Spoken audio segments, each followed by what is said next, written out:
एक गांव है जिसका नाम है बरगदपुर।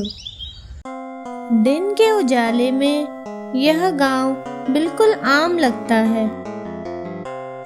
लोग हंसते हैं, खेत लहलहाते हैं, चिड़िया चहचहाती है और गांव के बीच खड़ा है एक बरगद का पेड़। लेकिन जैसे ही रात उतरती है, वहीं बरगद का पेड़ कुछ और बन जाता है और जो उसके पास भटक जाए वो सुबह वैसा नहीं रहता।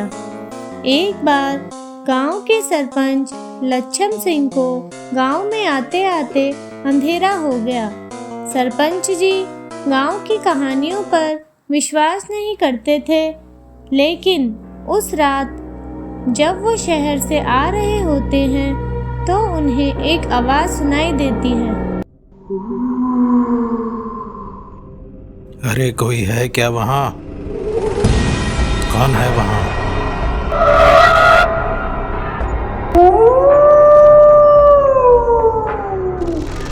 अरे उधर कौन हो तुम? बाहर निकलो। कौन है वहाँ? मैं बोलता हूँ बाहर निकलो। अरे उधर कौन हो तुम? बाहर निकलो।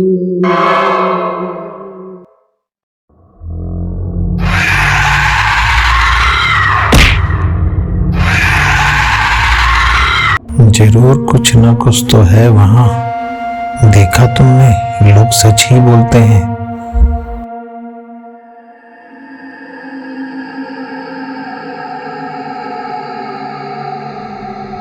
बच्चों, चाहे कुछ भी हो जाए, रात में कभी मत जाना उस बरगद के पेड़ के नीचे। सरपंच जी के साथ क्या हुआ पता है ना? वो भी झूठ बोल रहे हैं क्या? और ऐसा पहली बार नहीं हुआ। भैया मुझे मत बताओ, मुझे बहुत डर लग रहा है। अरे पिंकी, डरती क्यों है? भूत वूत कुछ नहीं होता, ये सब मन का वहम होता है। ये लोग बच्चों को सिर्फ डराते हैं जिससे बच्चे शैतानियां ना करें। क्यों रामू भैया, सही कहा ना? इससे पहले भी बहुत से लोगों के साथ हो चुका है और मेरे साथ भी, समझे? आज तक तुम्हें मैंने इसलिए नहीं बताया था कि कहीं तुम डरो ना, लेकिन अब तुम नहीं मानते तो सुनो। तब हमारा ये घर नहीं था। उस रात जो मेरे साथ हुआ उसकी वजह से हमें यहाँ घर बनाना पड़ा और हम रहते थे वहाँ सामने। वहाँ पर हमारा घर था। पर उस रात हुआ क्या था रामू भैया?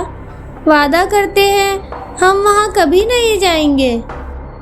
कुछ साल पहले जब तुम पैदा नहीं हुए थे, तब मैं रोज गाय चराने जंगल जाता था और शाम को घर आके गाय का दूध निकालता और एक दुकानदार शहर से आके सारा दूध खरीद कर ले जाता। एक बार उसकी तबीयत खराब हो गई तो पिताजी ने मुझसे दूध लेकर शहर जाने को कहा। मैं सुबह समय से घर से निकला, पर शहर से आते आते मुझे देर हो गई। चारों तरफ अंधेरा था और सामने ही था बरगद का पेड़।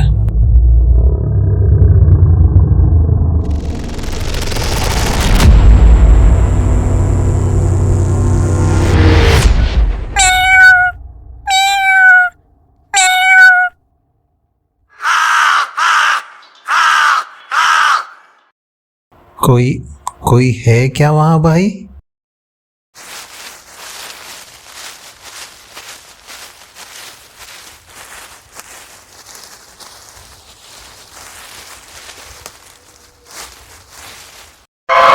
अरे मैं फिर वहीं आ गया। बार बार मैं वहीं आ जाता हूँ। ये हो क्या रहा है? कुछ तो गड़बड़ है।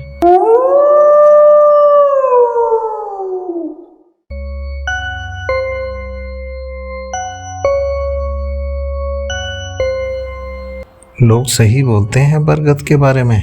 लगता है पूरी रात चलते रहना पड़ेगा। भाई कौन है वहाँ? भाई कौन है वहाँ? बाहर निकलो, सामने आओ।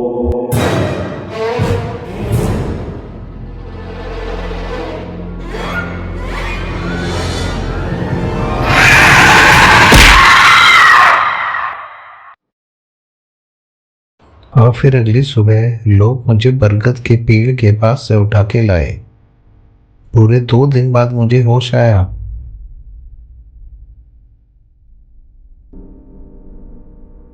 भैया, मैं तो दिन में भी कभी नहीं जाने वाली बरगद के पेड़ के पास। पर भैया, मुझे एक बात समझ नहीं आई, जो कुछ भी है वहाँ, वो किसी को नुकसान नहीं करता। डरते तो लोग खुद ही है ना।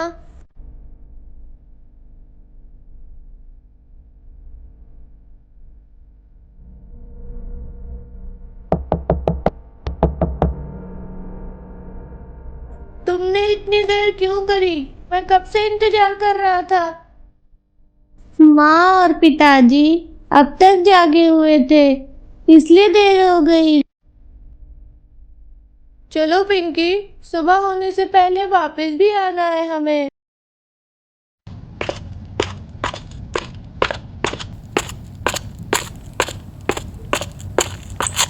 देखा, कुछ भी नहीं है। बिना बात के डरते हैं लोग।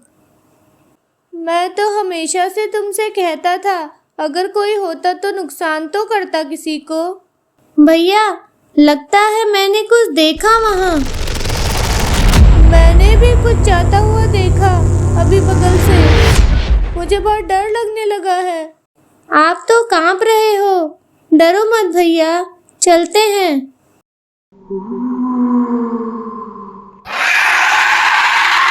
भाग पिंकी, भाग।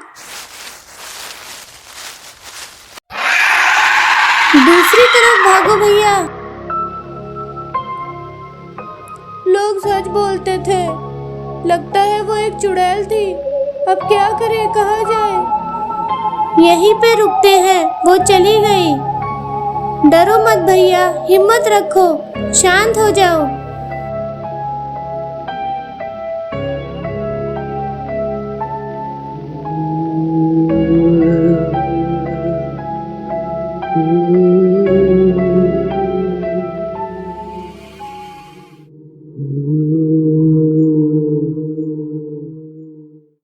अब चलते हैं। लगता है हमें धोखा हुआ कुछ। कहाँ भाग रहे हो? रुक जाओ। ये कौन बोला? आवाज तो पीछे से आई।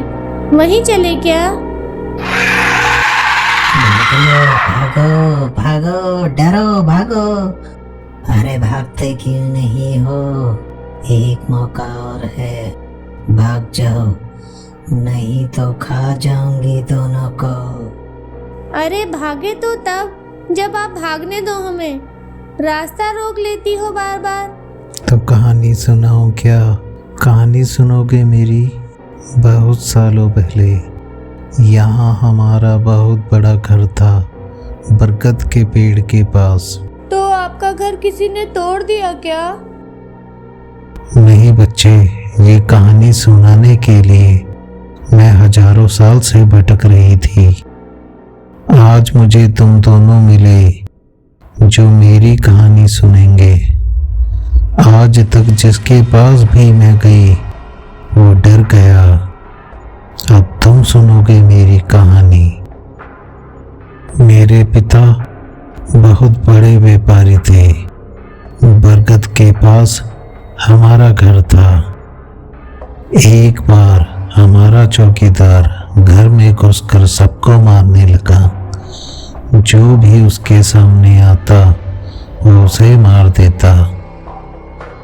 उसे हमारे खजाने के बारे में पता चल गया था और लालच में उसने ये सब किया।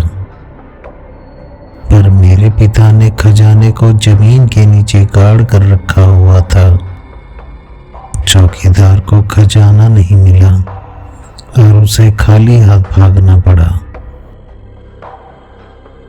और तब से मैं उस खजाने की देखभाल कर रही हूँ। मैं चाहती थी कोई बहादुर, सच्चा और ईमानदार इंसान मिले तो उसे खजाना दे दूं, लेकिन जिसके भी पास मैं जाती वो मेरा ये रूप देखकर डर जाता और बेहोश हो जाता। इतने सालों तक मुझे कोई भी ऐसा नहीं मिला। आज से ये खजाना मैं तुम्हें सौंप रही हूँ। इसे छुपा कर रखना और अच्छे कामों के लिए इस खजाने का इस्तेमाल करना। अलविदा बच्चों। चलो पिंकी, खजाना छुपा लेते हैं, नहीं तो सुबह हो जाएगी। सही कहा था भैया आपने, वो नुकसान नहीं करती थी किसी का।